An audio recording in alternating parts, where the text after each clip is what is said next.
সরকারি চাকরিতে অন্যান্য অনগ্রসর শ্রেণী বা ওবিসিদের জন্য সংরক্ষণের নিয়মে বড়সড় রদবদল ঘটিয়ে নয়া নির্দেশিকা জারি করল রাজ্য সরকার।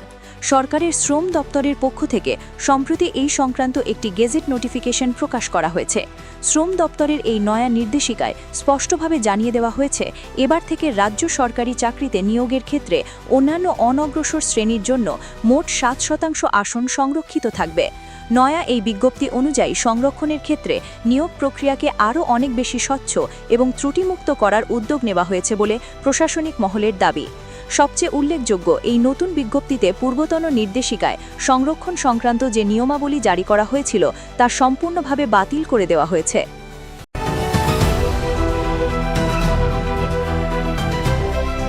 এফআইআর খারিজের আবেদন করে এবার কলকাতা হাইকোর্টের দ্বারস্থ হলেন অভিনেতা পরমব্রত চট্টোপাধ্যায়। জানা গিয়েছে, আগামী শুক্রবার তার মামলার শুনানি হতে পারে অবকাশকালীন বেঞ্চে। জানা গিয়েছে, তার বিরুদ্ধে দায়ের হওয়া এফআইআর খারিজের আবেদন জানিয়ে কলকাতা হাইকোর্টের গরমের ছুটির অবকাশকালীন বেঞ্চের কাছে আবেদন জানিয়েছেন অভিনেতা। আগামী শুক্রবার তার আবেদনের ভিত্তিতে শুনানি হবে বলে জানা গিয়েছে।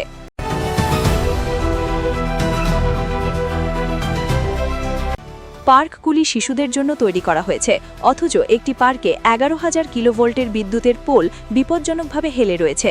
কাছেই অনেকগুলি তার জটলা পাকিয়ে রাখা, যাতে নিচে পড়ে না যায়। বহু পুরনো গাছগুলি বিপজ্জনকভাবে ঝুঁকে রয়েছে, একটু ঝড় হলেই শিকড় সমেত উপড়ে পড়ে যেতে পারে।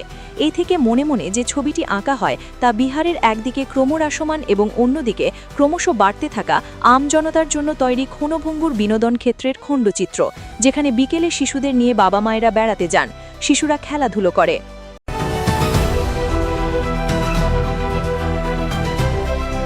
50,000 টাকায় স্ত্রীকে বিক্রি করে দেওয়ার মতো গুরুতর অভিযোগ উঠল স্বামীর বিরুদ্ধে। এই ঘটনায় পুলিশ অভিযুক্ত স্বামীসহ 7 জনকে গ্রেফতার করেছে। জানা গিয়েছে, গুজরাটের বনসকান্থা জেলার পালনপুরে এক ব্যক্তি তার স্ত্রীকে 50,000 টাকায় বিক্রি করে দিয়েছেন।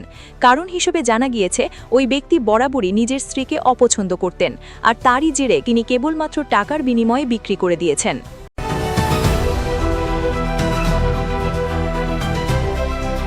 বিক্ষিপ্তভাবে ঝড় বৃষ্টি হলেও গরম যেন পিছু ছাড়ছে না দক্ষিণবঙ্গের।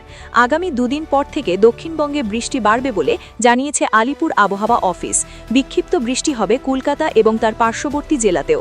ফলস্বরূপ সর্বোচ্চ তাপমাত্রা 3 থেকে 4 ডিগ্রি নামতে পারে, সর্বনিম্ন তাপমাত্রাও নামবে।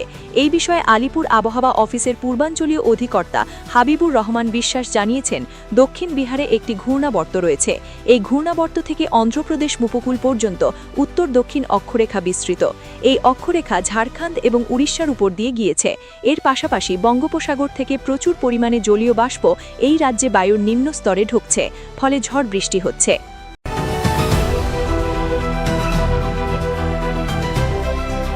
একটি নির্মীয়মান কুয়ো খননের সময় কুয়ো ধসে পড়ে এবং তার ভিতরে আটকে পড়েন 5 জন শ্রমিক। ওই 5 শ্রমিকেরই মৃত্যু হয়েছে। দুর্ঘটনাটি ঘটেছে মধ্যপ্রদেশের পান্না জেলার অজয়গড় তহসিলের অন্তর্গত বিহার পুরবা গ্রাম পঞ্চায়েতে। মৃত 2 জন শ্রমিকের দেহ উদ্ধার করা হয়েছে, বাকি 3 জনের দেহ উদ্ধারের কাজ চলছে। এই উদ্ধার কার্যে একটি জেসিবি মেশিন আনা হয়েছে। এই মেশিনের সাহায্যে কুয়োর ভিতর থেকে ধসে পড়া মাটি ও ধ্বংসাবশেষ সরানো হচ্ছে। পান্না জেলা জনসংযোগ আধিকারিক দেবেন্দ্র সিং ওই 5 জন শ্রমিকের মৃত্যুর বিষয়টি নিশ্চিত করেছেন। স্থানীয় সূত্রের খবর, কুয়োর ধ্বংসাস্তূপের নিচে চাপা পড়া 5 জনের মধ্যে রয়েছেন একজন বাবা, একজন ভাই, একজন কাকা, একজন তুতো ভাই এবং আরেকজন শ্রমিক।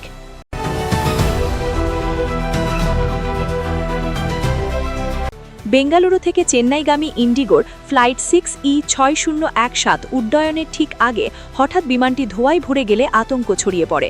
পরিস্থিতি মোকাবিলায় ক্রুরা তৎক্ষণাৎ জরুরি প্রোটোকল প্রয়োগ করে সমস্ত যাত্রীকে নিরাপদে সরিয়ে নেন। ভাগ্যবশত এই ঘটনায় কোনো যাত্রী বা ক্রু সদস্য আহত হননি। কেবিনে ধোঁয়া দেখতে পাওয়ার পর সতর্কতামূলক জরুরি ভিত্তিতে যাত্রীদের সরিয়ে নেওয়ার প্রক্রিয়া শুরু করা হয়, যার ফলে একটি পোটেনশিয়াল বড় দুর্ঘটনা এড়ানো সম্ভব হয়েছে। সকল যাত্রীকে নিরাপদে টার্মিনালে পৌঁছে দেওয়া হয়েছে। তবে ধোঁয়ার কারণ এখনও স্পষ্ট নয়। বিমান সংস্থা এবং সংশ্লিষ্ট কর্তৃপক্ষ বিষয়টি তদন্ত করছে।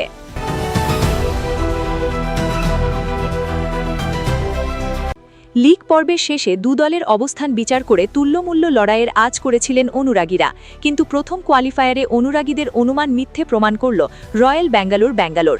এক পেশে ম্যাচে গুজরাটকে হারিয়ে টানা দ্বিতীয়বার ফাইনালে পৌঁছে গেল রজত পাতিদার অ্যান্ড কোম্পানি।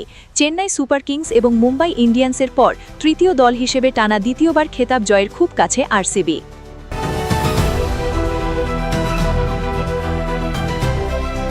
শান্তি প্রস্তাব আলোচনা মাঝেই ফের দক্ষিণ ইরানে আমেরিকার হামলা। যদিও যুক্তরাষ্ট্রের সেনাবাহিনী সোমবার জানিয়েছে যে তারা দক্ষিণ ইরানে আত্মরক্ষামূলক হামলা চালিয়েছে, যার লক্ষ্যবস্তুর মধ্যে ছিল মিসাইল উৎক্ষেপণ কেন্দ্র এবং মাইন মশানোর নৌকাগুলি। তবে এই হামলার মধ্যেই প্রেসিডেন্ট ডোনাল্ড ট্রাম্প সোশ্যাল মিডিয়ায় মন্তব্য করেছেন যে আলোচনা বেশ ভালোভাবেই এগিয়ে চলছে। মার্কিন সেন্ট্রাল কমান্ডের মুখপাত্র ক্যাপ্টেন টিম হকিন্স একটি বিবৃতিতে জানান, এই হামলাগুলি চালানো হয়েছে ইরানি বাহিনী সৃষ্ট থুমকি থেকে আমাদের সৈন্যদের রক্ষা করার উদ্দেশ্যে। তবে চলমান যুদ্ধবিরতিকালীন সেনাবাহিনী সংযমও প্রদর্শন করেছে।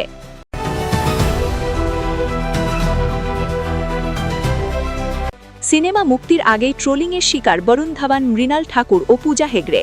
মুক্তির অপেক্ষায় ডেভিড ধাওয়ান পরিচালিত হ্যায় জবানি তো ইশক হোনা চাহিয়ে এই সিনেমায় সালমান খান, সুস্মিতা সেন অভিনীত জনপ্রিয় গান চুনরি চুনরি রিমেক ব্যবহার করা হয়েছে, যা দেখে অনুরাগীদের পাশাপাশি খেপেছেন এই গানের নেপথ্যে কণ্ঠ দেওয়া শিল্পী অভিজিৎ ভট্টাচার্য। অভিযোগ, হ্যায় জবানি তো ইশক হোনা চাহিয়ে এর নির্মাতারা তার হিট গান চুনরি চুনরি রিমেক তৈরি করার আগে তার সঙ্গে কোনো রকম যোগাযোগ করেননি।